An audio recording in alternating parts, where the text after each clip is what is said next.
Good morning. Can you all hear me? Cool. Or not cool, I don't know. Do you want to know about SAML? Like, who likes SAML in the room? Pranesh and I federated together to do this talk. Yeah, I've been working with SAML for 2 years now. Yep. All right, so let's get started. Thanks all for being here on a Friday morning after the party. I know it's a little hard for some of us here. One of my friends is still in bed. I will not name him or her, but they do have a headache. My name is David Brossard. I'm a former product manager at Salesforce. I tried to fight with SAML, and that's why I'm a former product manager. And this is Pranesh. Yeah, hi, I'm Pranesh. I'm a software engineer with Salesforce, working on the authentication space. So Pranesh and I belong to the identity team on the product side at Salesforce. When you think Salesforce, you don't necessarily think identity, but like any SaaS, you have to have a piece of identity that'll do, identity management, the authentication, and many more things. Okay? And the original title for the talk that I was not allowed to use on the agenda, apparently it was too long, they said, was How We Killed SAML. We didn't. We didn't. We did it? We did. Oh, man. It couldn't be done. We revised our goal to How We Killed SAML 1.1. Did we? Not that too. Oh. So then we really renamed our talk to How We Tried to Kill SAML 1.1. We did try. We did try a lot. And we're still trying. Or you're still trying. I'm still trying. Yeah. It killed me. But really, that title got to be really, really too long, and that's when they said it doesn't fit on the agenda, too expensive from a printing perspective, call it the miracle pill for enterprise SAML, and we're done. Okay, so if you thought I was going to give you like the secret to making SAML shine in the enterprise, or if Pranesh was going to give us the secrets to making SAML live another 20 years, you're in the wrong room. But when we started on the journey about 2.5 years ago, 2.5 years ago, exactly, we thought it was possible. The goal really is just basic engineering. As a matter of fact, this talk is a lot more about engineering than it is about standards or identity. All we really wanted to do is just do general upkeep of libraries, general upkeep of underlying technology that we use, just like any SaaS or any COTS should do, right? We have a team that focuses on that sits outside of identity, that Pranesh and I work with on a regular basis.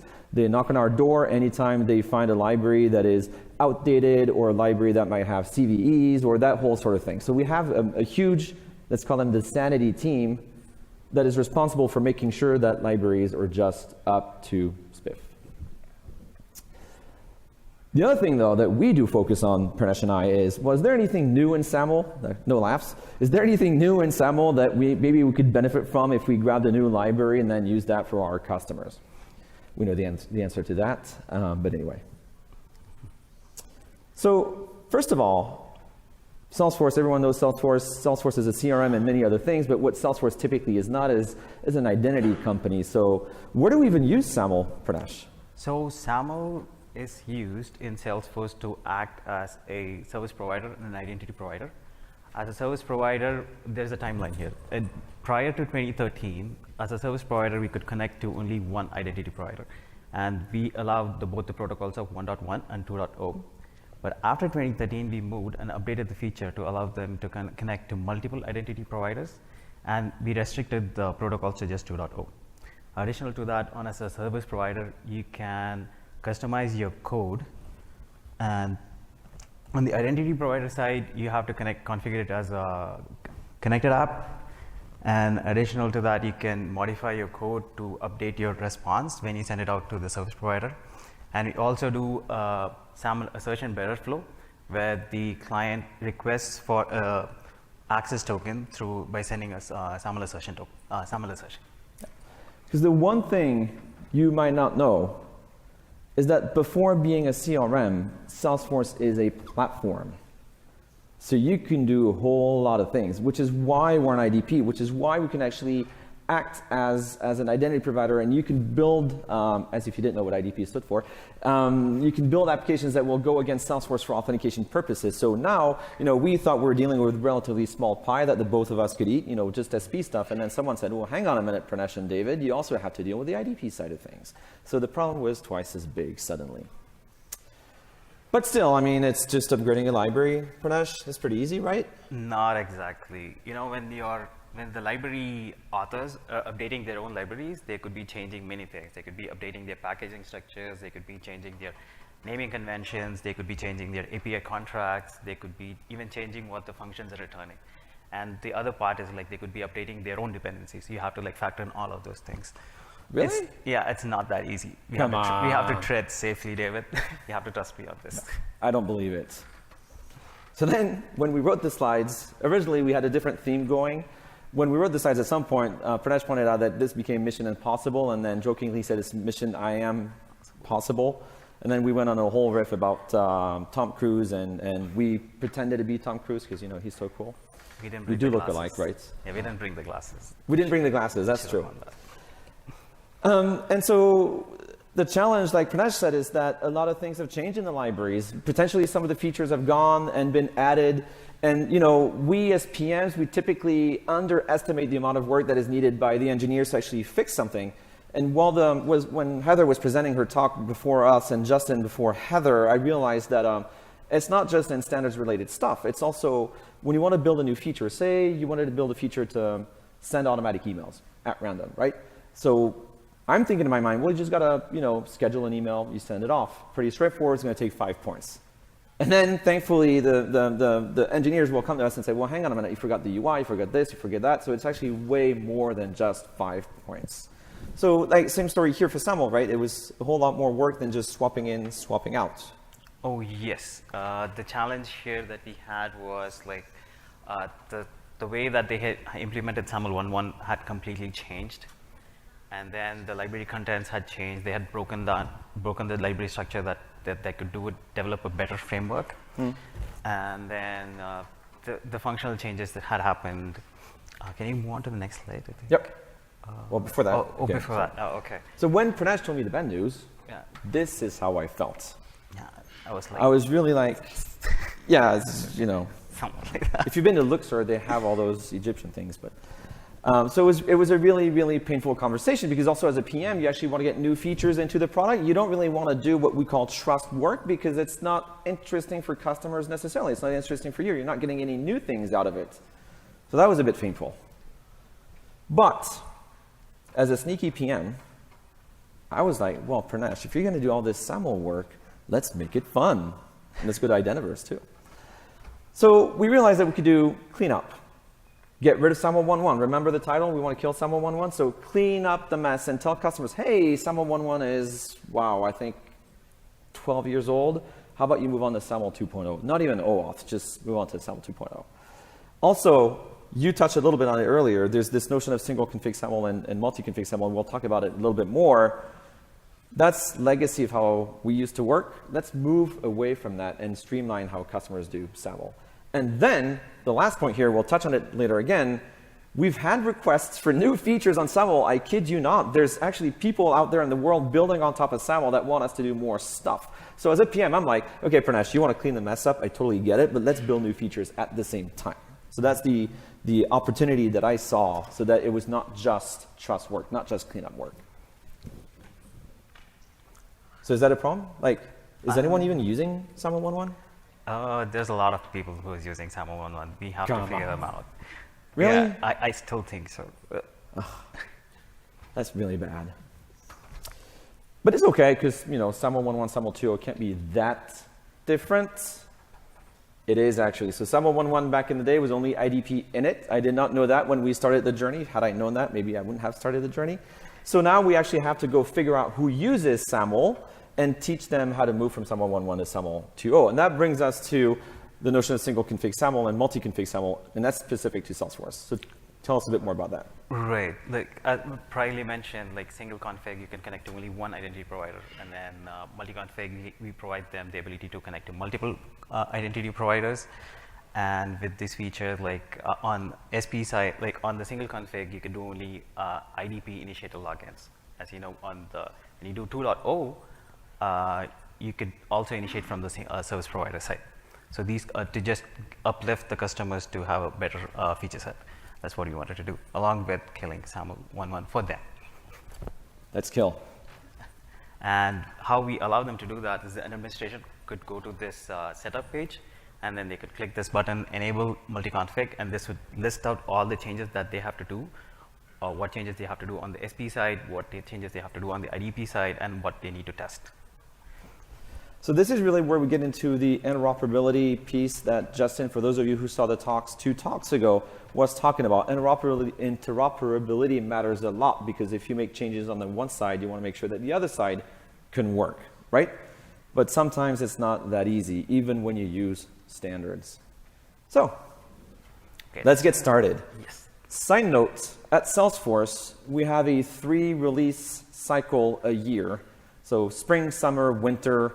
You'll notice there is no fall. That's when Dreamforce takes place. Nothing from a dev cycle happens during Dreamforce, because we don't want to break anything at that point. It would look really bad. So we have about a 4-month dev cycle. There's a bit of time before for planning, a bit of time after for cleanup and that sort of task. But roughly, we're working on a 4-month cycle to do stuff. So originally, we thought we would be done in 4 months. That was 2 years ago. And in the meantime, Samuel killed me, so I'm out of the picture. Sam, the other speaker, is not here. He was too afraid to face you guys and talk about Samuel. And so Pranesh is the only one still like standing on stage trying to be brave. But essentially, it's a joint PM, architect, engineer initiative. We all get together and we talk about what it is we want to do. So as the PM, I say, hey, we got to clean things up. The architect says, well, we need to simplify the architecture, and these are the things you got to worry about in terms of what it means to upgrade the libraries. Engineers, you focus on the quality of the new library, the safety of the new library, clearing it up, so on and so forth. And little by little, we build this plan for action, right? To the point where it's time to talk to customers, if we need to talk to customers, okay? And then we roll out, and then we clean up whatever code we put behind the scenes to make things work. So it ends up being a multi-release. We're into release 5 or 6 now of the work, if I do the math right. That's fine. And there will be probably some cleanup left to do after. So one more thing. We mentioned that we do both Salesforce as a SAML SP, Salesforce as a SAML IDP, but we're actually going to stop using SP IDP for a minute, because as engineers and PMs, we don't really necessarily care. We care more about inbound and outbound. So what's inbound? Anything that Salesforce consumes that somebody else is sending it to you is inbound. And this could be something like a identity provider sending you a response that, hey, this person is legit, let them in. So the service provider is consuming it, processing it. This is all inbound, because this can be completely controlled by Salesforce. This does not have to affect the customers. They don't need to know about it. But on the internal side, when you are changing your existing library, for this particular case, what we had to do was we have to have a existing old code, and then we have to have a new code path. And that's going to work parallelly. The existing code is going to do all the heavy lifting, and then we're doing it on the side again with the new one, comparing the results and then logging it. If it's all good, we are fine. We can just remove the old path and just start using the new path. But if it's not, we have to identify what was the issue, and then we just have to fix it on the internal side, and then rinse and repeat, identify if it's working fine. Good news is, like, it's easy. There's not much issues that the customer has to face. But the bad news is it's like a lot of code cleanup in the end, and you're like consistently monitoring your stuff. Outbound, this has a range. Outbound is not so easy. It's when Salesforce sends SAML to a third party. So it could be a request to an IDP. So Salesforce talks to Okta, SiteMinder, whoever, or it could be Salesforce sends a response. It's either way, it's going from Salesforce to the other side. We don't know what the other side does. We do not control what the other side does, and we just don't know if it's going to work or fail. In that case, it's a whole lot harder. We really have to trust that the other side will work. And because it's a standard, our degree of confidence with well-established major IDPs out there, the Oktas, the Microsoft, the Pings of this world, like all the companies in this room who do SAML, we're pretty confident. But there's always a homegrown SAML IDP lying around, or maybe some legacy vendor that maybe was acquired and reacquired and so on and so forth, where there's no maintenance. So that becomes really hard, and we need to engage with customers. We need to talk. Fortunately, we're really good at talking. Really, really good at talking. That's one of the perks of being in a company the size of Salesforce.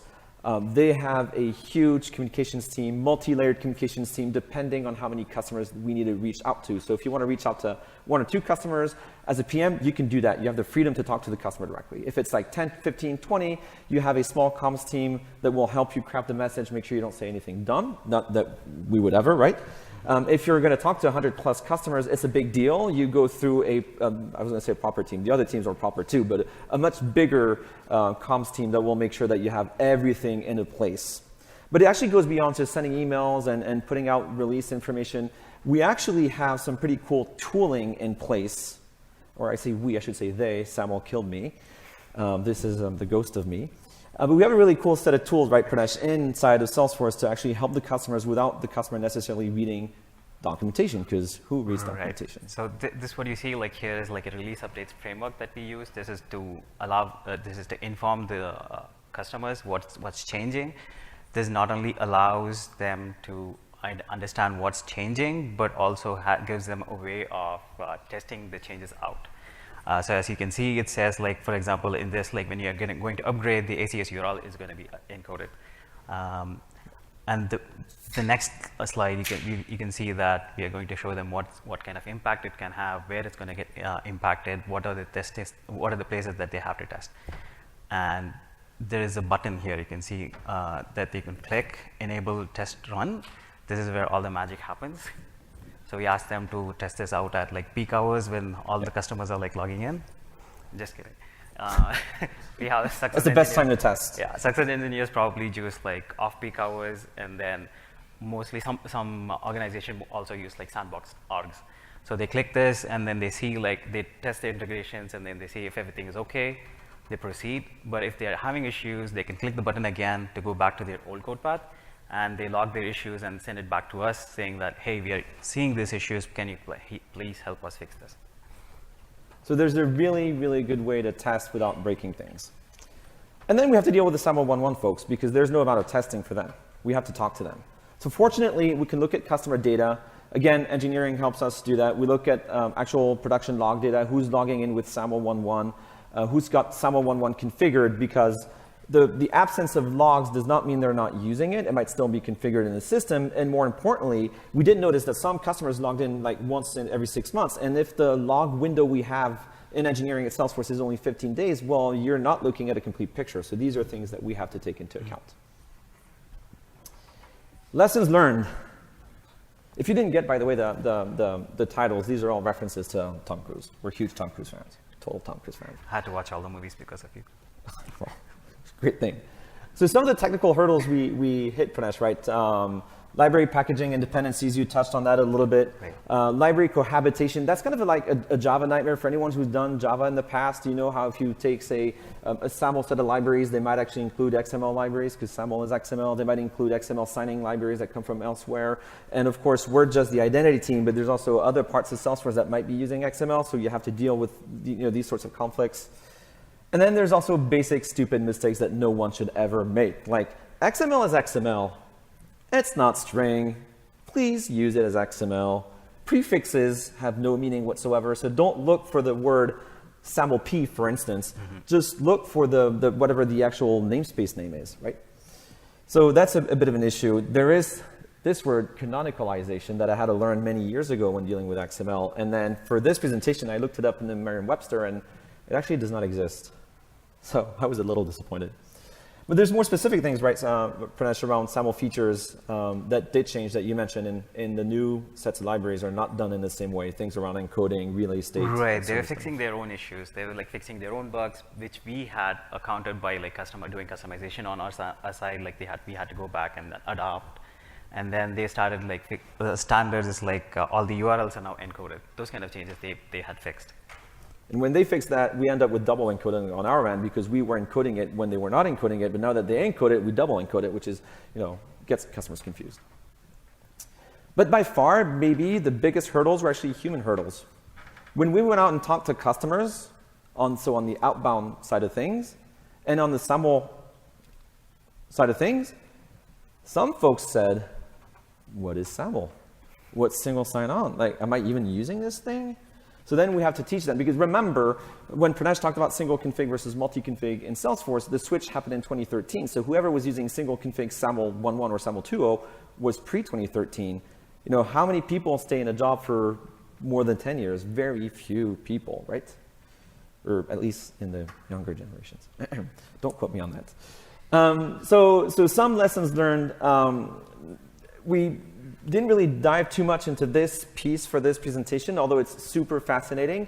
As we were getting onboarding on this journey, at the same time, I had a bunch of customers from all around the world coming to me and saying, hey, we want to integrate with the government IDP of my country. So Canada as an example, Italy as an example, the Nordics as an example.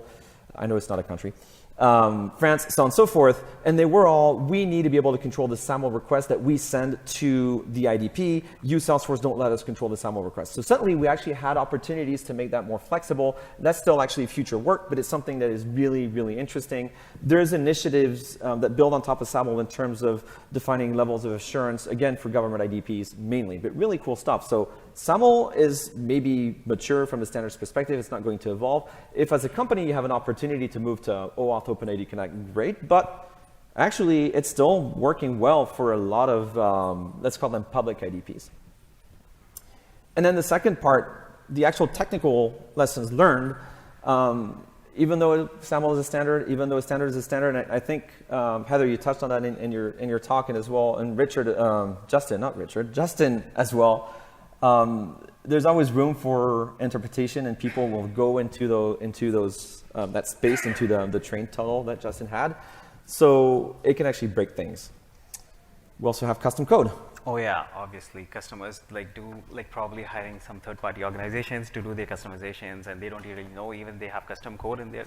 When they're logging in, they're just facing issues when they upgrade, and they reach out to us like, what's the issue? And we have to go in and check what's going on there and help them out. That's a possibility. Yeah. Then the third point, plan communications well. Don't freak people out. So the puppy picture looked really cute, but we had customers freaking out, like, you're changing SAML? What is SAML? Do I need to worry? And most of them didn't need to worry, but they were really worried. It's kind of like when you go to the doctors and they say, that mole, we might want to get it checked out. Yeah, we just need to educate them as much as possible, keep them informed. Yeah. And then just generally speaking, best practice, I think that goes for everyone here doing development. Keep on top of your library versions. That's fundamental. We're lucky to have multi-layers of people warning us at Salesforce of older libraries that we're using, older versions that we're using that we need to clean up. And SAML isn't dead yet. We'll leave you this message. Upgrading library versions is not a one-off. It happens all the time. So Pranesh, a year from now, you'll do how we upgraded from SAML 1.1 and 2 to SAML 3.0, or? I don't know. We'll see. And with that, thank you. Thank you. Thanks, Pranesh. Thank you. Questions? Heather? One of the things, just noting about SAML being alive and well and regularly innovated on, is in the research and education space, which is almost exclusively SAML-based at this point everywhere in the world. So there's a lot happening there, and a lot of it's open source. Yeah. That's kind of in line with what we saw, which was more on the government IDP side, but research, education, government, they're all very close together, so it makes total sense. It's good to hear. Anyone else? Yep. Is the first plan to move toward the more modern protocol to OpenID? Are you fine for that? To support OpenID? Yes. Oh, we do. We totally do. And we have for many, many moons, both on the SP side and the IDP side. So it's just a matter, the thing that happens though is when a customer adopts, say, Federation, right? You buy Salesforce and you configure your Salesforce to talk to your IDP.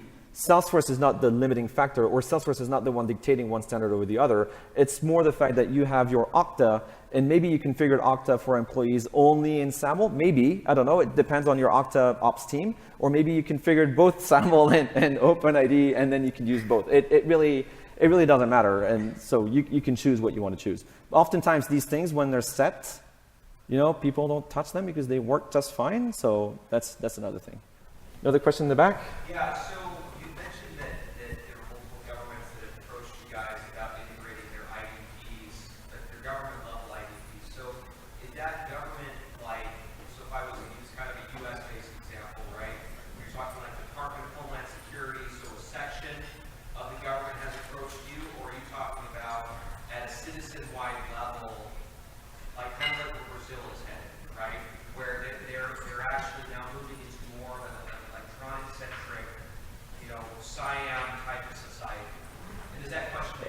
It does, and it's a bit of both. So the example that I was mentioning in Canada, it's a department of the Canadian government that happens to be a Salesforce customer that says we have a mandate from the central government authority, whoever they might be, to use the central government authentication scheme, which in Canada is called GC Key. And GC Key has a very specific rules in terms, back then when I spoke, it was only SAML. Now they do both SAML and OAuth, but back then it was just SAML. So I, the Salesforce customer, who happens to be a department of the Canadian government, I have to, by mandate, use the Canadian IDP, which at the time was only SAML. I need to control the SAML request in a specific way, so help me, okay? The SIAM question is really good too. So we have that, we see that in, I think it was in France, where a city hall wanted to connect to France Connect, which is the e-citizen portal for France. And they started off with SAML. They had some changes they needed to make. They switched to OAuth, and they had some stuff they wanted to fix on the user info side of things where the payload was extremely complex. And we, as the SP in this case, we needed to be able to consume the payload. So it's both use cases, actually. It kind of depends what product they use at Salesforce, if it's more on the SIAM side, on the consumer side, or if it's more on the enterprise side of using Salesforce. Thank you. You bet. Thank you very much.